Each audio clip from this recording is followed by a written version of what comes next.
Hi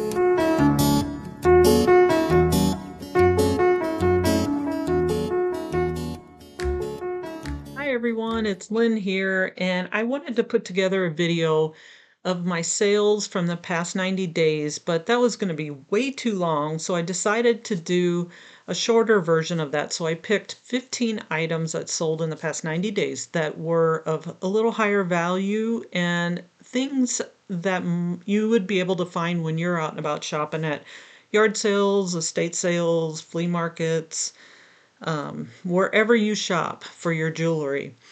And these items are all going to be over $60. I've had many sales from $15 to $50, but I chose the little higher value ones and I chose 15 of them. So we're going to go through and take a look at these pieces.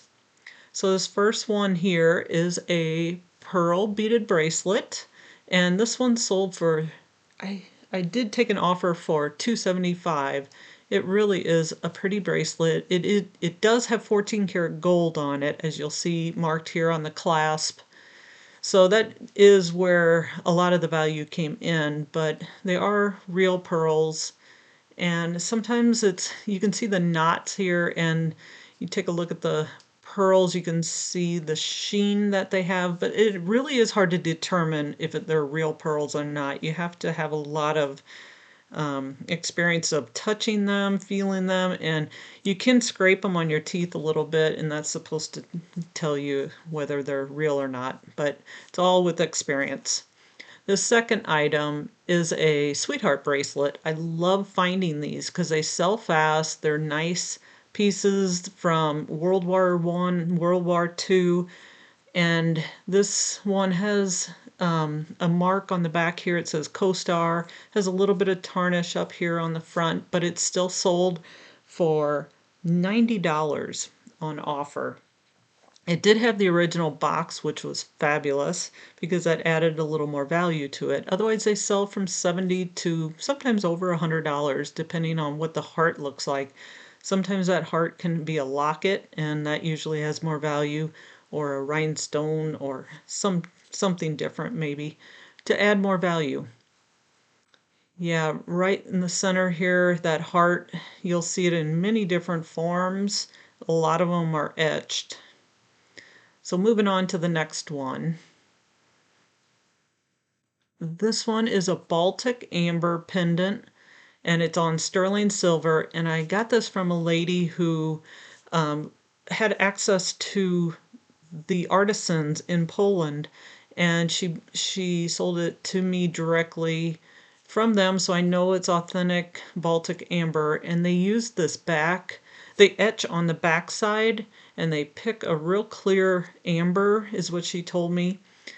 And it's just a beautiful piece. If you ever see these out, you may want to pick it up if you can get it for a good price. It says $325 here, but I did sell this on offer, I think, for $275. So if you find it at a good price, they're worth some money. It did take a while to sell, though, obviously because it's a higher priced item, that usually takes longer. This next one is a Lucas Robert necklace.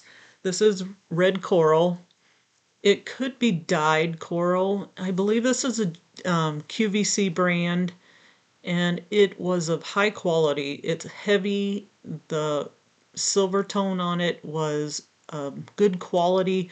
You could just feel the quality of this, and you can see the coral on here, the little pits in the coral, the dark spots. That is a good sign that it is coral.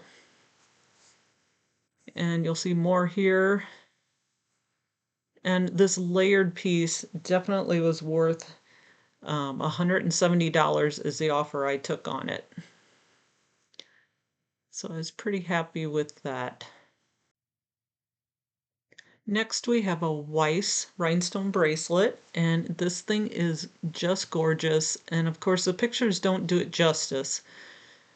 I have $79.99 on it, and that's what it sold for, and it didn't take very long to sell. You can see it's kind of a linked bracelet with cup chain, and it's got the gorgeous pink, purple rhinestones in it.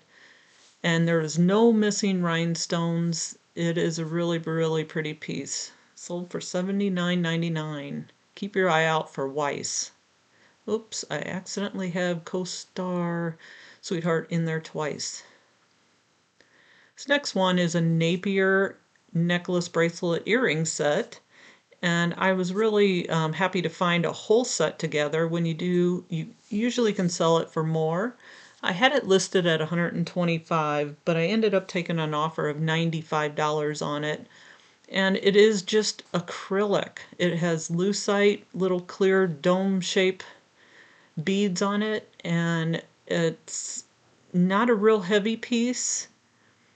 And it does have a chip right there on the tip of that one little piece. But I believe it's a book piece. The Napier book is like 1,000 pages, and I didn't go through it all completely. And it's always got a nice finding, clasp on them. I think I did find this one. It was from 1984. This next one is a carved stone pendant. I think you could put a hook in here, and it doesn't have a clasp or anything on the back. It was just a piece that was in the box of some jewelry box I bought. So nice stone piece. And even if it doesn't have that little hoop on it, you could still sell it. It has different shades of stone in it. And I believe it sold for $78.95 is what it sold for. It was a great little Asian carved piece. Keep your eye out for these. Next we have a Cherryolite, which is a gorgeous stone clip-on earrings set here. And it's set in sterling silver. And I just love this purple stone. Let's look at it closer. Yeah, it is set in sterling silver. I believe it's an artisan piece. You can usually tell after you look at so many pieces, you can kind of tell that they're just not absolutely perfect like they were manufactured. They have a little bit of give to them, if I can't think of how else to explain it, but once you've seen so many pieces, you'll get to know what an artisan piece looks like. This next, the Cherryolite sold for $75. This next one is a Scarab bracelet, and this one is gorgeous as well. It sold for an offer of $75. It has more of a raw cut lapis lazuli stone, and it's set in gold tone. It's not gold plated or gold at all. It's just a gold tone, and it does have a little bit of wear to the tone. But look at the dome shape of these stones. It's just a gorgeous piece, and they're carved. And scarab is a popular thing. People look for Egyptian revival pieces. This is a great bracelet. And every stone looks like it has some variation to it, which really adds to it. And they're not polished. Most of the bracelets you see are polished and shiny. These are more in a raw form. This next one is a Kramer necklace. It's rhinestones, and these pictures again don't do it justice, but the pink rhinestones are so sparkly. They just glistened.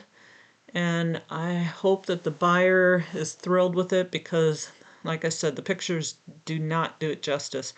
Kramer just has some really pretty stones in their pieces, as well as Weiss.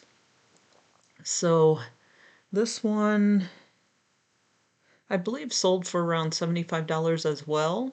And it was not missing any rhinestones. I had to take a second look at that because it almost looked like there was one missing, but it was just the glare from the light. It sold for $69.99. Next one is a Miriam Haskell.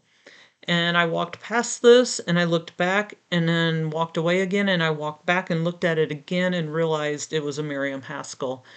It looks like a simple plastic beaded necklace, but Miriam Haskell has some followers, and they love her pieces, and it's really pretty on. And it will have a hang tag. A lot of times, I should say a lot of times they have a hang tag, but they are unmarked at times. And if you're unsure, do not mark it as Miriam Haskell. This is a pretty 3-layered necklace, and it's sold for $75 on an offer, so don't pass up Miriam Haskell. These are, they look like freshwater pearls, but I believe they're glass to look like it because they're pretty uniform. And freshwater pearls they tend to be different shapes. And there's a hang tag you can see with a different type of clasp. $75 it sold for.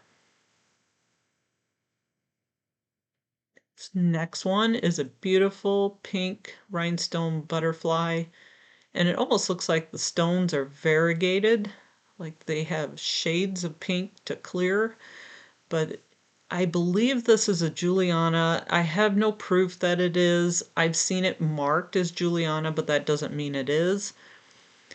You really have to know, you have to have verification. And when we say Juliana, really it's Deliza and Elster. And they made the Juliana line. So this is just a huge piece. It sits in my hand. You can almost see it covers 4 of my fingers. It is here. I have Deliza and Elster Juliana possibly in the description, but I did not put it in the title.